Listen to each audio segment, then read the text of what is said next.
यहाँ पे जो अभी जनविश्वास यात्रा यहाँ पे होने वाला है श्री तेजस्वी यादव जी का, उसी को लेकर यहाँ पे मेरे तरफ एक दाएं तरफ मेरा आरजेडी के कार्यकर्ता और एक बाएं तरफ मेरा कांग्रेस के कार्यकर्ता, दोनों से मैं बात करूँगा और इस जनसभा यात्रा जो जनविश्वास यात्रा है उन्हीं मुद्दे पर चर्चा करूंगा और ये क्या चाहते हैं और किस मकसद को लेकर आए हैं और किस मकसद को उठाना चाहते हैं, किस मुद्दे को उठाना चाहते हैं, इसी मुद्दे पर बात करना चाहते हैं।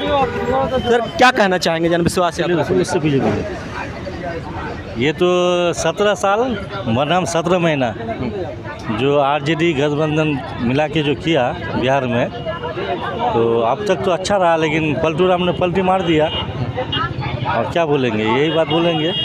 और उसके बाद जो भी विकास हुआ इस 17 महीना में 10 लाख नहीं 5 लाख नौकरी तो हुआ, जो भी विकास हुआ रास्ता घाट इधर उधर अच्छा हुआ, हम लोग के किशनगंज में भी अच्छा हुआ। अब तक रहता तो कुछ ना कुछ रोजगार भी लोगों को मिल जाता, यही और क्या बोलें। आप क्या कहना चाहेंगे सर, मतलब जनविश्वास यात्रा को लेकर? जी हम एक जो है राजद के कार्यकर्ता होने के नाते पूठिया ब्लॉक से हम आते हैं। अच्छा। और अब तक हम पूठिया ब्लॉक में जो है राजद के कार्यकर्ता 25 साल से सक्रिय रूप से अपना दायित्व का पालन कर रहे हैं। चाहे जन समस्या हो या अपने इलाके का किसी तरह का समस्या हो, उसको लेके राजद के कार्यकर्ता हमेशा एक दूसरे के साथ मिलकर चलने का काम किए हैं, आज भी कर रहे हैं। दुर्भाग्य की बात यही है कि बिहार में आज हमारा सरकार नहीं होने की वजह से जनताओं की समस्या का समाधान नहीं हो पाता है, क्योंकि जनता उन्हीं का सुनता है जिसका सरकार हुआ करता है, या जनता का विकास के लिए अपना सरकार का आवश्यकता है। हम लोग बार बार प्रयास करने के पश्चात भी बिहार में हमारे राजद का सरकार होने के लिए जो है तरस रहे हैं, और हमेशा हम लोग किशनगंज और पूठिया से सहयोग दे रहे हैं, लेकिन बिहार के कुछ क्षेत्रों से दुर्भाग्यवश समर्थन नहीं होने पाने के कारण हमारी सरकार नहीं बन पा रही है। तो आखिरी लड़ाई इस बार भी है, 2024 है, सामने फिर इलेक्शन है।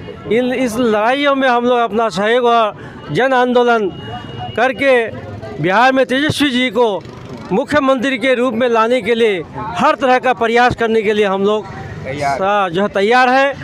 और हम लोग यहाँ के जनता जो अपने अधिकार से वंचित है, कारण कि हमारे माननीय मुख्यमंत्री नीतीश जी किशनगंज की जनताओं पर विशेष ध्यान नहीं दे रहे हैं, कि यहाँ के जिला स्तर से लेकर प्रखंड स्तर तक जो आम एक व्यक्ति के साथ व्यवहार हो रहा है, उनके अधिकार से वंचित किया जा रहा है। तो यहाँ के जनता खून के आंसू रोते हैं। लेकिन नीतीश जी का देखा जाए, नीतीश जी एक बात बोलते हैं कि सबसे ज़्यादा शिक्षक की बहाली तो मैंने की है। सिर्फ हमारे किशनगंज जिला ही में नहीं, शिक्षक बहाली और शिक्षा के वो प्रक्रिया में पूरे बिहार में शिक्षा का जो व्यवस्था है, सिर्फ एक तो ढकोसला है। शिक्षा के नाम पर सबसे ज़्यादा लूट बिहार में हो रहा है, ना सिस्टम है ना शिक्षा है। हमारे यहाँ पर हमारे नीतीश जी ने ऐसे ऐसे शिक्षकों की भी बहाली किया है जो अपना एड्रेस भी लिख नहीं पाता है। हम बिहार के मुख्यमंत्री से ये बात कहने के लिए उत्सुक हैं कि आपने जो अभी ट्रेनिंग के एग्ज़ाम के माध्यम बीपीएससी करके जो ले रहे हैं, तो अभी तो जो आ रहे हैं योग्य आ रहे हैं, इससे पूर्व आपने जो मदरसा डिपार्टमेंट में हो, स्कूल डिपार्टमेंट में आपने जो शिक्षकों की बहाली लिया, किस प्रोसेस से लिया? क्या मार्कशीट के आधार पर? मार्कशीट तो बिहार में खरीद के भी मिलता है। जाली सर्टिफिकेट के देने के कारण हर बिहार के स्कूल में, जहाँ से हम बिलोंग करते हैं, हमारे एक स्कूल है मध्य विद्यालय शीतलपुर, जहाँ हमारे 18-19 टीचर है। क्लास में हम स्कूल में जाते हैं निरीक्षण करने के लिए, तो टीचर जो है मोबाइल लेके व्यस्त रहते हैं। उनसे पूछा जाता है कि आप लोग सब्जेक्ट वाइज क्लास क्यों नहीं करते हैं? मास्टर बच्चों को पूछते हैं, हमारा शिक्षक हम लोग को पढ़ाते ही नहीं है। शिक्षक को पूछते हैं कि बच्चे आते ही नहीं हैं। तो हम एक दिन जो है अपने स्तर से सभी शिक्षकों का जो है जांच पड़ताल किया, तो बहुत सारे ऐसे शिक्षक हैं जो अपना एड्रेस लिखने में सक्षम नहीं है। जो शिक्षक अपना एड्रेस लिखने के लिए सक्षम नहीं हो, वैसे को हमारे बिहार में नौकरी दे करके शिक्षा के साथ धोखा नहीं तो क्या है।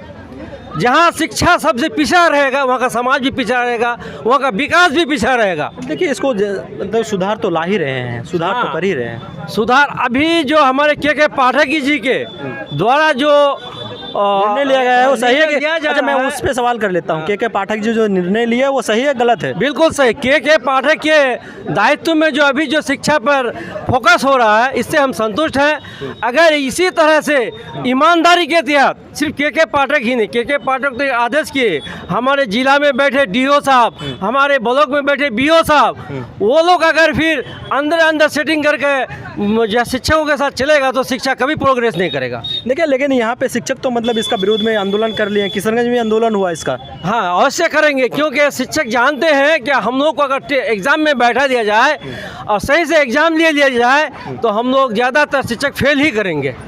इसलिए वो लोग डर के अपना एक संगठन बनाया है, ऐसा नहीं हो। अगर आप शिक्षक के पक्ष में एक पक्ष को देकर बात कभी नहीं कर सकते हैं, अगर शिक्षक के पक्ष में देखा जाए, जो आप मान लीजिए कि 15 साल से 20 साल से वो जॉब कर रहे हैं, नौकरी कर रहे हैं, अगर अचानक उससे बोला जाए कि एग्ज़ाम लिया जाएगा, वो भी ऑनलाइन सिस्टमेटिक्स से, जिनको नहीं पता कि कंप्यूटर क्या होता है। बहुत सारे शिक्षक हैं जो अब उनका रिटायर का समय आ रहा है, बहुत सारे शिक्षक हैं जो 20 साल से जॉब कर रहे हैं, उसको पता नहीं होता है कि मतलब वो कैसे कंप्यूटर को हैंडल करते हैं, वो कैसे एग्ज़ाम देंगे फिर। ये तो सिर्फ शिक्षकों की गलती नहीं है, हमारे बिहार सरकार जिसने शिक्षकों की बहाली किया है, सबसे बड़ा दोषी तो वो है।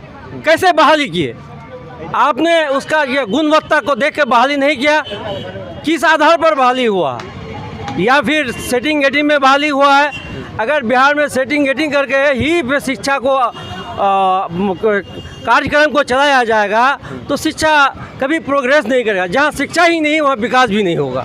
इसलिए हम अगर के पाठक जी को भी जो है, जो अभी निर्णय लिया जा रहा है उनको भगाने का, उनको हटाने का, पता नहीं इसके पीछे किस पार्टी का राजनीतिक का दबाव है कि उसको हटाया जाए, क्योंकि कुछ विभाग को या कुछ शिक्षकों को इससे जो है प्रॉब्लम हो रहा है।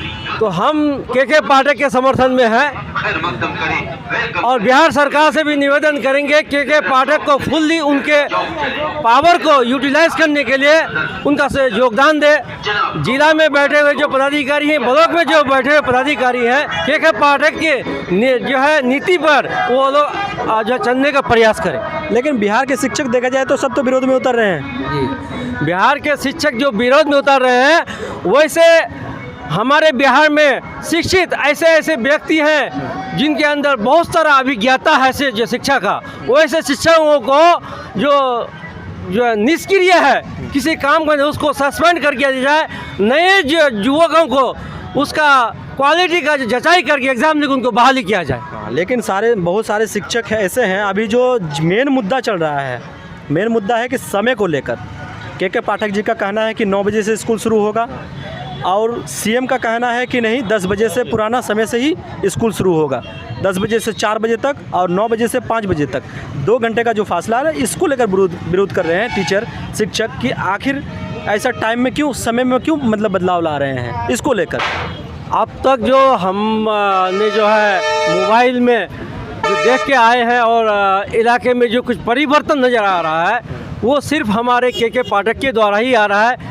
अगर हमारे मुख्यमंत्री जी इसके विरोध कर रहे हैं तो हमारी ख्याल ये है कि वो शिक्षा के विरोध कर रहे हैं। मुख्यमंत्री को उनके ऐसे एक पदाधिकारी जो मिला है, अगर उनके साथ बिहार सरकार चले तो शिक्षा में कुछ परिवर्तन हो सकता है। यहाँ का जो है बेरोज़गार जो शिक्षित हैं उनको सही अवसर मिल सकता है। चलिए, आपका बहुत बहुत धन्यवाद। ये थे आरजेडी के कार्यकर्ता और ये कांग्रेस के कार्यकर्ता।